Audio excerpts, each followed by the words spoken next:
जिंदाबाद जिंदाबाद जिंदाबाद, आदिवासी मौलवी जिंदाबाद जिंदाबाद जिंदाबाद, मेरे महाराष्ट्र जिंदाबाद जिंदाबाद जिंदाबाद, मेरे महाराष्ट्र जिंदाबाद जिंदाबाद जिंदाबाद।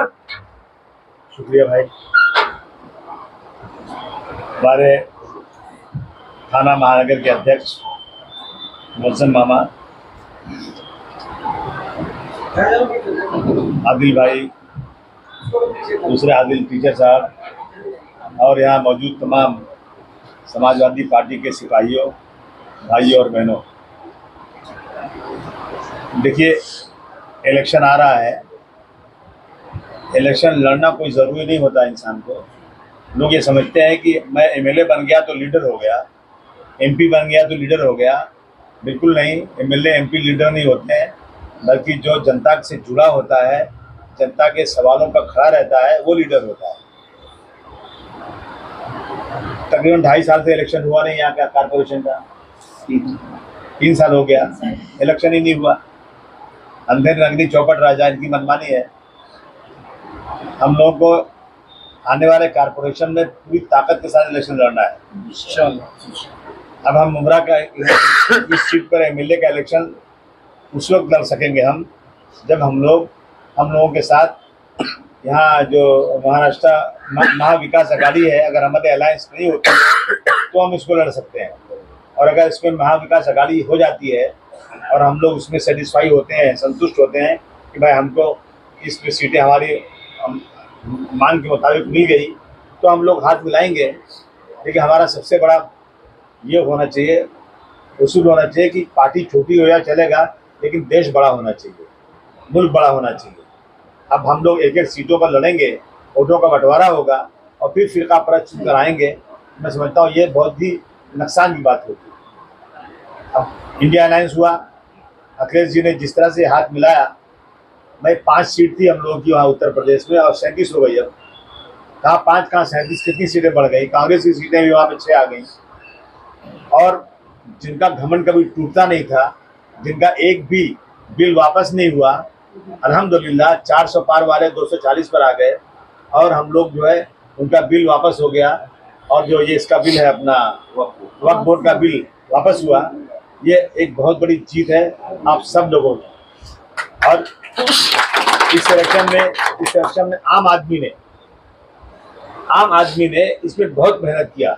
जब ये नतीजा आया सब इकट्ठा हो गए, तो हम इंडिया अलायंस के साथ ही रहेंगे। और इंडिया अलायंस के साथ रहने की वजह से आज ये सूरत हुई है। और अब ये इलेक्शन आया है, हम सबको पूरी कोशिश करना चाहिए कि हम इंडिया अलायंस के साथ रहें, वोटों का बंटवारा ना हो। और जो सरकार बनी हुई है, जो रोजाना एक नीतीश राणे कैसी बातें बोल रहा है, और हमारे होम मिनिस्टर साहब कहते हैं मैं उसको समझा रहा हूँ। अब बताइए, आप कानून तोड़ रहे हो और सुप्रीम कोर्ट ने कहा है कि अगर कोई भी हेट स्पीच होती है तो पुलिस को बगैर किसी की शिकायत के सो मोटो लेना चाहिए, खुद केस दर्ज करना चाहिए। कहाँ हो रहा है? कुछ नहीं हो रहा है। जो चाहो बोल दो। अभी देखिए ये गणपति जो गई है, इसमें कितने बल हुए, कितने फसाद हो गए। सिर्फ इस वजह से हो रहा है कि मस्जिद के सामने ला करके जानबूझ करके छेड़ना उनको, और वहाँ पर बाजा बजाना, वहाँ पर रंग फेंकना, और अजान हो तो डिस्टर्ब करना। इसकी वजह से कितने फसाद हो गए। सरकार कुछ नहीं कर रही है, यानी जानबूझ के ये साजिशें हो रही है। इससे हम लोगों को निपटना है अच्छी तरह से और पूरी ताकत के साथ समाजवादी पार्टी को मजबूत करना है। सब लोग देखिए, मैं 28 सालों से काम कर रहा हूँ, लेकिन मैंने कभी पार्टी नहीं छोड़ा। मैं कभी सत्ता की राजनीति में नहीं जा रहा हूँ। हम मेहनत कर रहे हैं, कोशिश कर रहे हैं कि हम लोगों को जमा करें, अपनी आवाज़ बुलंद करें। अपनी आवाज़ बुलंद करने के लिए कोशिश हो रही है। तो हमको जैसे बिखरे हुए मोती है ना, सबको इकट्ठा ला करके एक धागे में पुरोना है। ज़्यादा से ज़्यादा अच्छे लोग लाना है और ये सोच के आना है कि हम पार्टी में रह करके मजबूत करेंगे संगठन को। फिर आगे जब वक्त आएगा लड़ने का, इलेक्शन देखा जाएगा। तो मैं जो नए लोग आए हैं उनका सबका बहुत बहुत स्वागत करता हूँ, उनका खुशामदीद करता हूँ पार्टी में आप आए। और मैं उनको यकीन दिलाता हूँ आपको समाजवादी पार्टी में काम करने का पूरा अवसर मिलेगा, कहीं से आपको रोका नहीं जाएगा। काम कीजिए, आप लोग मेहनत करना। हम लोग लोगों को बढ़ाना चाहते हैं, लोग जाए आगे काम करें। तो इस तरह से हमको रोजाना कुछ न कुछ लोगों को पार्टी में जोड़ना है और पार्टी का संगठन बहुत मजबूत करना है। जो भी इलेक्शन लड़े वो मजबूर हो जाए कि समाजवादी पार्टी के हिमायत के बगैर चुन के नहीं आ सकता, ये भी बहुत बड़ी आपकी कामयाबी होगी। ये होना चाहिए। तो ये अच्छी बात है, आज मुलाकात हुई आप लोगों से। अब 1 तारीख को हमने धरना रखा है बिजली बिल के बारे में। इलेक्ट्रिक का रेट जो है ना महाराष्ट्र में सबसे ज्यादा है।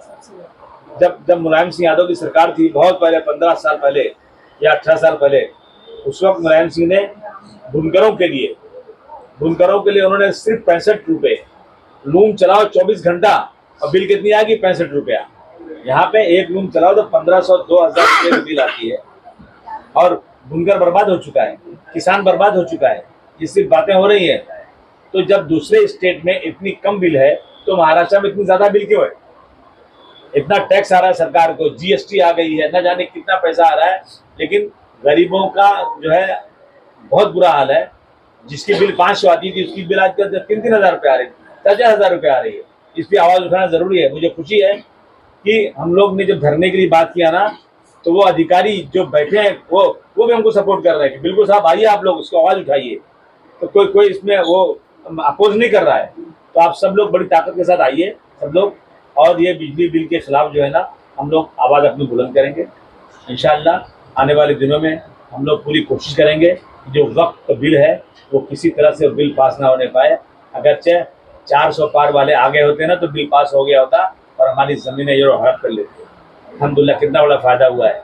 ये ज़मीनें सरकार ने नहीं दिया है, ज़मीनें किसी की दी हुई नहीं है, ये अपनी ज़मीनें अल्लाह के नाम पे दी गई हैं। किसी दरगाह को, किसी स्कूल को, किसी मदरसे को, किसी यतीम खाने को, किसी मस्जिद को, ये ज़मीनें, ये भूमाफिया है लोग, ये इसको कब्जा करना चाहते हैं। इस पर हम सब लोगों को मजबूती के साथ खड़े रहना है। आप आए, आपने बातें सुनी, हमें पूरी उम्मीद है कि मुंब्रा में समाजवादी पार्टी एक बड़ी पार्टी बन के निकलेगी इंशाअल्लाह। बहुत बहुत शुक्रिया। जिंदाबाद जिंदाबाद।